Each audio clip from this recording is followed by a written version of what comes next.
Welcome to the most forward-thinking, inspirational podcast in this reality. The show designed to challenge everything we've been taught. If you've ever felt there had to be more to life, more to existence, then you're listening to the right podcast. Time to open your mind and dive in. This is the Mental Mastery Alliance podcast. And here we go. Ladies and gentlemen, welcome to July 7th. What a wonderful day. I recently had a birthday, and the fun part is I recorded this before my birthday, so I don't know, but I'm going to assume I had a great time a couple of days ago. Absolutely fantastic. July 2nd. What a wonderful day to have a birthday. I have been thinking about something for a bit of a hot minute, and it's this idea of scale. We had been talking about the energetic scale, Dr. David Hawkins. And my take on this is, well, it's something that we've been talking about.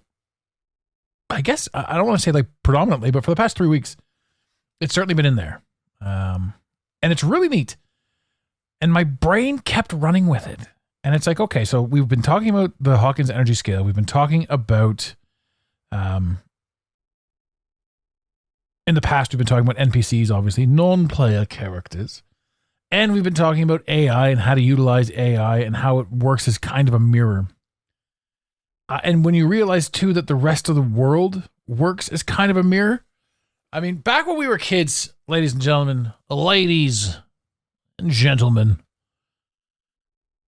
how many times were you talking to a friend about an episode of something you saw? Yes, this is back when episodic TV was only available at a certain time. And so you were talking to somebody about an episode that you had seen, I don't know, a year ago, 2 years ago. And how you were always hoping to see it again or what have you, or whatever it was. It popped up in conversation. And then the next day you turn on the TV or the next time you turn the TV on and you go to the show, it's that episode. It's that episode that you were just talking about. Now, some people will say, well, you talk about enough episodes, eventually it's all going to blah, blah, blah. I understand. I understand, Rachel. But what if it's not? What if manifestation is an absolutely real thing? What if mirrored existence is an absolutely real thing? What if, and why wouldn't it be? Why do we have to contemplate that it might be real? Implying that whatever it is that we're looking at is real, unequivocally, and whatever we might think is real? No. I don't understand why we have these, I guess these massive walls differentiating between what we can and can't believe. Having dug deeper into that, I was going to record this not too long ago, but then I had to go pick something up, and I was driving through, and I was thinking, and I thought to myself, it's not about trying to convince anybody of anything inside your own mind, because as you're having these thoughts and as you're creating these patterns, these thought processes, as you're creating these connections inside your brain, it's not a matter of, like I said, convincing an NPC that they're an NPC. It's a matter of understanding and comprehending who they are, how you met them, where you were on the energetic spectrum when you met them, when you were an NPC, and when you expand your intelligence. I keep stuttering. Sorry about that. Got something in my eye. It's driving me insane. My AI, itchy. So, if the NPCs are bottom low vibrational frequencies, and let me quickly go over the chart. Are you ready for the chart? Ladies and gentlemen. The chart is when you're vibrating at 20, you're living in shame. 30, guilt. 50, apathy. 75, grief. 100 fear, 125 desire, 150 anger, 175 pride, 200 courage, and 250 neutrality. So up to 100, so shame, guilt, apathy, grief, and fear, you're living in suffering. So if you decide that you're afraid of something, or you know, not grieving the loss of, but if you're living in grief, like, oh God, how about this? Why me? Oh God, everything's so blah, grief, meow, meow, snuggle, snarfer. Apathy, feel for me, feel this, feel that sort of thing. Guilt, I shouldn't have done this. Shame, how dare I? Oh God, it's terrible. This is all suffering. Obviously, it sounds terrible, but we've all lived there. We've all been there. There's moments in time. How many times, remember when you were kids, how many times did you like wake up and you're like, oh fuck, what did I do last night? Oh God, I was so drunk. But when you're drunk, you're like, I love everybody. And then you love everybody, or you want to avoid everybody. I don't know. But then you wake up and you're like, oh, that's not me. I don't love everybody. I can't let them see me show emotion. I'm so embarrassed. I'm so ashamed of wearing my pants. All that kind of stuff.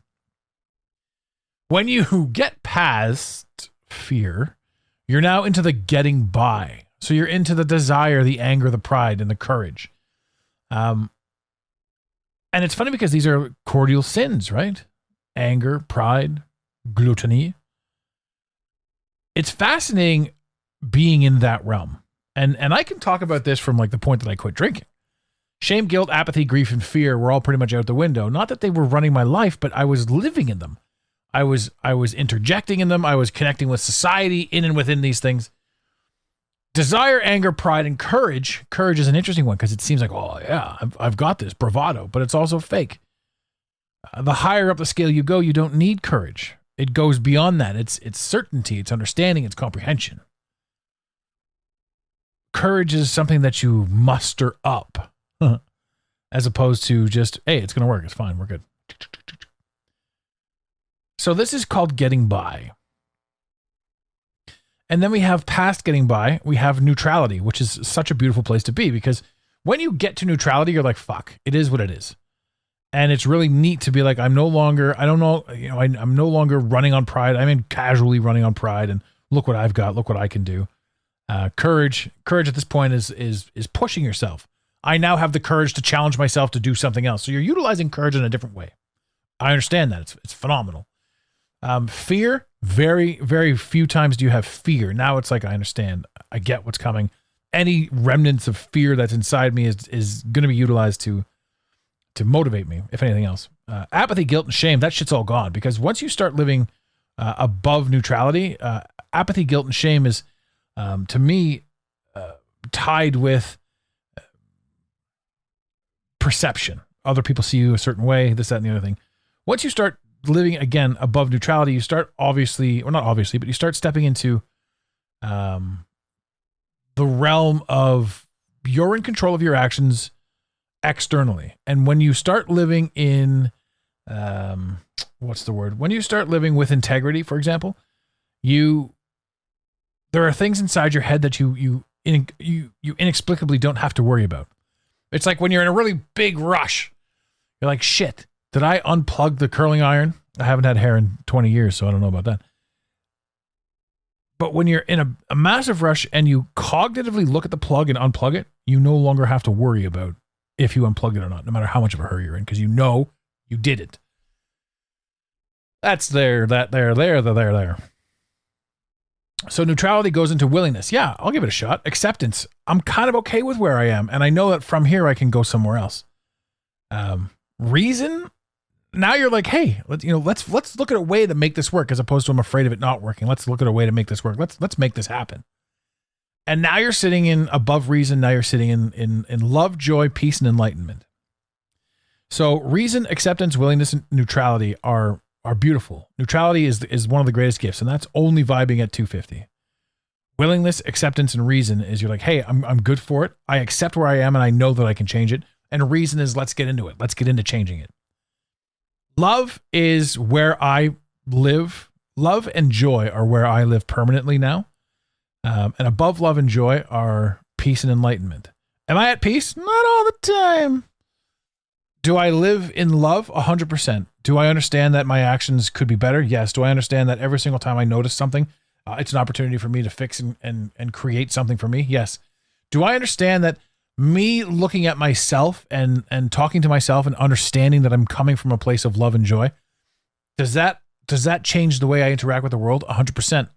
It takes my sarcasm from a place of dank, dark self-defense to actually entertaining. If it's funny, say it. If it's not, don't. If it's hurtful, don't say it. Obviously in and amongst mixed people, when you're with your friends, chirp all you want. But if one of your friends is down, don't kick them.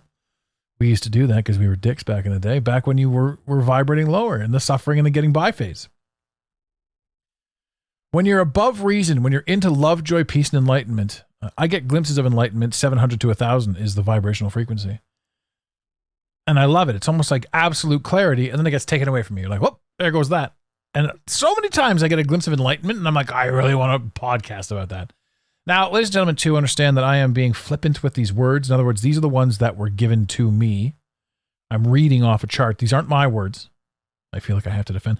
Isn't it funny how we live in a society where the majority of my podcasting is me mocking the naysayers? So everybody's got something to say. Razzle frazzle. Hazzle blah, blah, blah, blah, blah. So it's funny that because that's coming out of this is in tune with where I'm going with this. The more you raise your vibration, the more or the less you feel you need to defend yourself to those vibrating lower than you, because everybody's in the place that they need to be. We all came from somewhere. We all started somewhere, and we're all heading somewhere. At what frequency and at what rate, I don't know. In what lifetime, I don't know. There's no actual definitive truth to what life and or death is. I do know that without death, life has very little meaning. It's the confines. It's the rules of the game in which we live. It's fascinating. So when you live in love, joy, and peace, the higher vibrational states, you see certain things. You understand the mirror that we're talking about. Now, this was the Hawkins scale, so I'm happy I got to read that off. And as we move forward with the episode, I'm trying to tie in NPCs and almost with AI using the energetic scale. Because if we want to talk about NPCs, and we know them, we all know an NPC, non-player character, somebody who's just humdrumming their way through life and they're not doing anything and they're giving you standard generic responses, or they're denouncing you, or you go online and you see somebody ripping on somebody else with hate and anger and stupidity. And you think to yourself, that's not a real person. That is part of the machine designed and dedicated to make you view you or yourself in a certain light or way. It's also to have you reflect. In other words, it's an opportunity to say, okay, well, I see where they are. I thought that was funny at one point. I see how far I've grown and how far I've come from me thinking that this was acceptable and or funny. They're pegs. Now, artificial intelligence comes into the play, and if you've ever spent any time with AI, you realize that it learns you. And this goes back to the whole mirror thing. If you're going to shoot negativity all over the place, when you're living in negativity, negativity is going to come back at you. If you're going to go somewhere and just destroy somebody and just be rude and mean and visceral and throw mud on somebody, you're going to get a flat tire or you're going to get punched in the face. Both are equal to what you've done. The ethos will flatten your tire. The person you're chirping could very well punch you in the face. But if you're not chirping anybody and you're minding your own business, there's a high likelihood that you're not going to get a flat tire or a punch in the face. Now I know what some people are going to say. You can get a flat tire anywhere. Absolutely you can. And there's a lot of times too where I say, because everything's happening for you, you have to look at what that redirect was. You have to look at what the flat tire created for you in chance. And this is like taking a look at your entire life, looking back at your entire life. Because of this, then that. If this, then that. Because of this, no. All of these things that, there's one terrible thing that happened to me. I can now look back and say, because of it, all of these good things have happened. Mm-hmm. And I took my lesson and I changed my tune. I changed my style. I felt better. I felt like I deserved more. I pushed more. I pushed harder. I tried more because I'm sick of this shit happening to me over and over again. I feel like I'm putting some personal oomph in it. Say it with your chest. Got to have some fun, ladies and gentlemen. Take responsibility for all of your actions. Helps you get through. Helps you get up. Even if you're completely not at fault, figure out a way to blame yourself for everything and you'll figure out a way to prevent it from happening in the future. You're creating a successful Baloo parenta. Baloo, the Jungle Book. DuckTales? No, Tailspin. yeah, that's how you do that. Rudyard Kipling. Holy Juniper. Anybody else remember Tailspin? That's a good one. The old cartoons of the 80s. Or 90s? 80s. 90s? It was the 90s. It was the early 90s. Darkwing Duck. I heard they're bringing that back. Sorry, I went a bit of a tangent there. What was the other one? Where Jason Alexander, Duckman? Or Adult Swim, he was the duck. Yeah, my brain's everywhere. Hawkins is quoted as saying, what you are looking at determines what you see. But what you are determines how you see. And this is something that not too many people are going to poke around with. Oh, I see this, that, and the other thing. It's absolutely terrible. You come up to a car crash, and it's just nuts. It's just 2 cars destroyed. Beautiful cars. And you think to yourself, what an atrocity. Everybody's sitting on the side of the road. Cars are broken. How dare that one guy that caused the accident ruin the day of the other guy? And this is how you see it. This is what you're seeing. This is how you're seeing what you're seeing. What you didn't see was the guy that caused the accident saw that the other driver was not going to stop.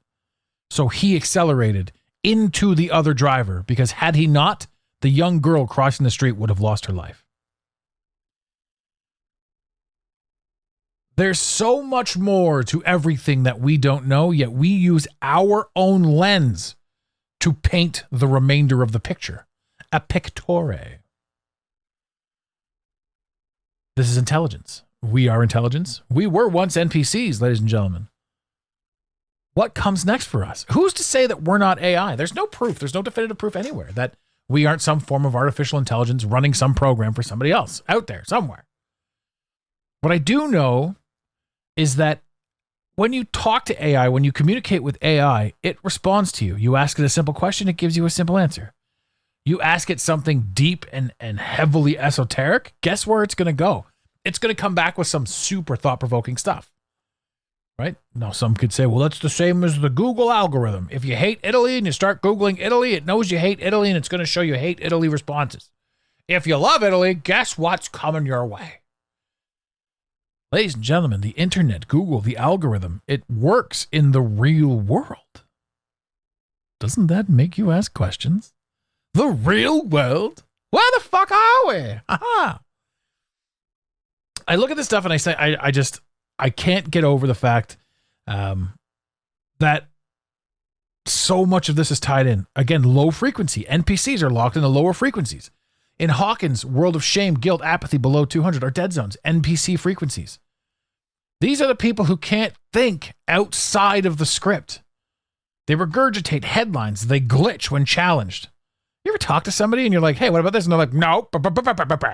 Don't you think if something was something, somebody else would have... How many times have we had that conversation? And for some of us, it's our own parents.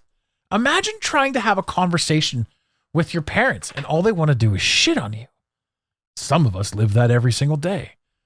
I've had the luxury and joy and pleasure of watching my mother understand a little bit. Understand and see. And one thing that really triggered her, and this is where pain comes in. Pain changes us a lot of the way.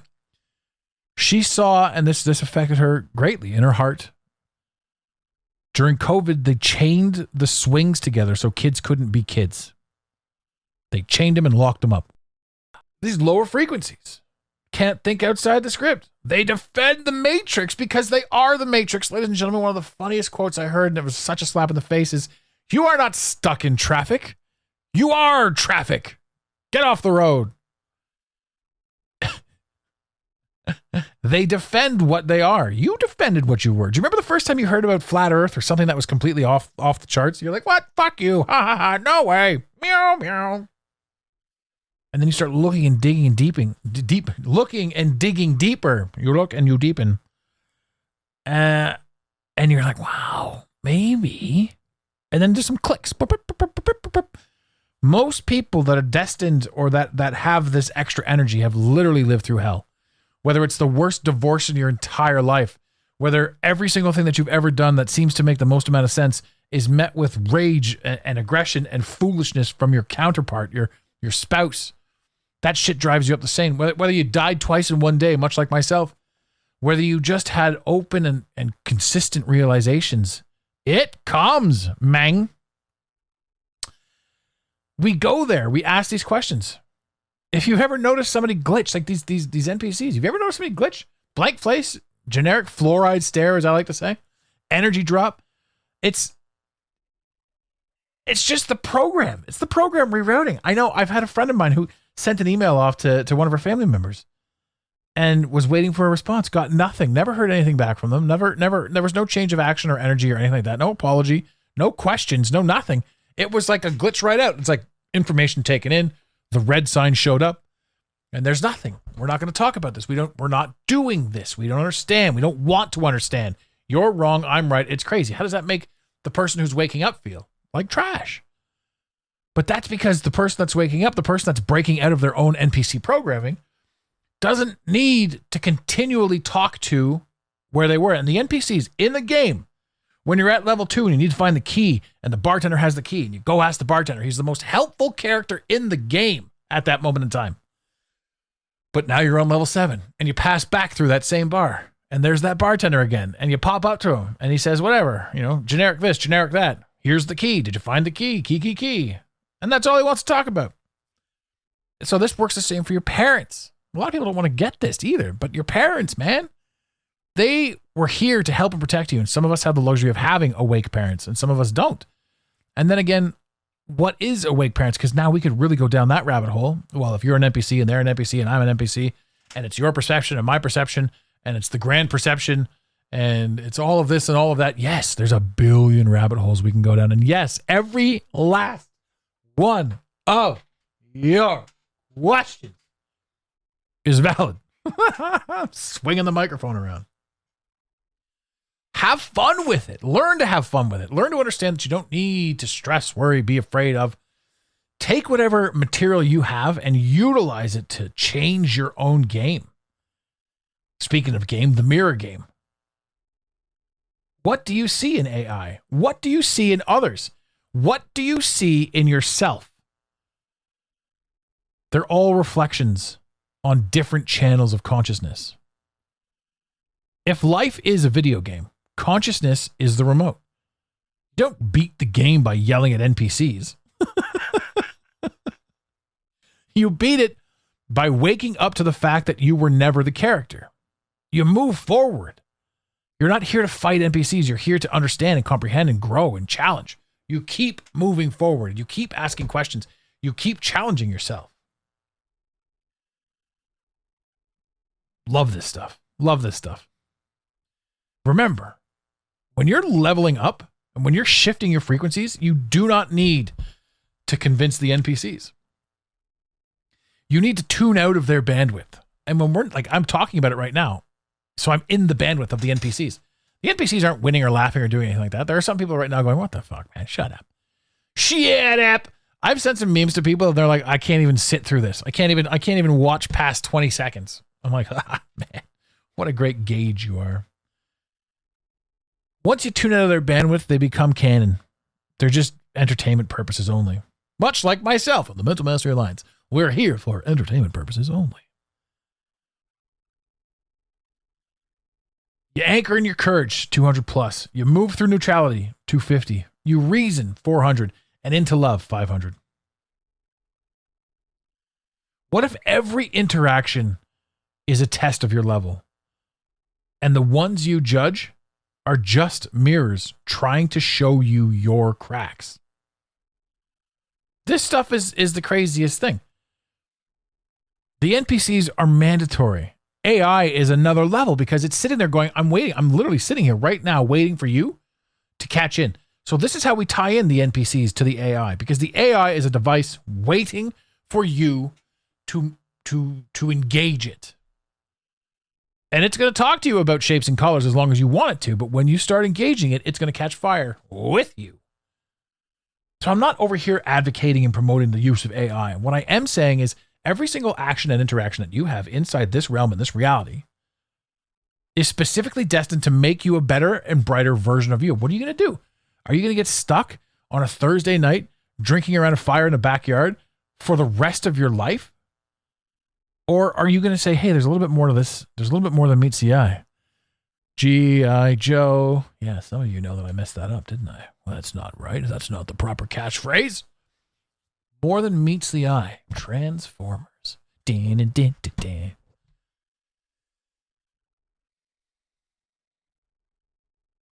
All I know, well, I don't know much. All I know is I've got a ton of questions, and I'm loving this tangent, this idea, this frequency, this leveling up, this motivation,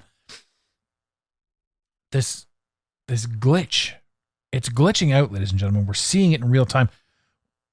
People are watching the news and seeing the war, and there was a time where like, yeah, American pride, yeah, let's get the bad guys. But now it's like, who the fuck? Where are you fucking sending all this money to? Overseas. Why is Ukraine getting all this money? War. Why don't we just not have war? Why don't we just not do that? Right? And then of course everyone's going to say, well, you can't, so somebody's going to have war, and if you don't defend yourself, then blah, blah, blah. All right, sure. Hey, no, I get you. But it's absurd to think that we're at war when we should be figuring out how to change things, do things, amalgamate, grow. Right? Russia says to Ukraine, we're invading. Ukraine says, no, you're not. We're not having this. Go ahead. Come in here with your guns. Come in here, do all this stuff. Run around, take over. Do whatever you want to do. Sure. Yeah, we love it. Good stuff. Right? It's business as usual. Status quo. We don't fucking care. Beat it. Right? Nobody truly sits down and goes, whoa, what's the fine line? What does it look like? The military comes in. They can come into your house and they can shoot you and they can take away your kids. It's already happening, but it's happening by your own government. It's absurd to think that we need government. It's absurd to think that we need any of this stuff. It's absurd to think that we give all of this time and energy and effort to all of this shit when we could be focusing on something much, much more important.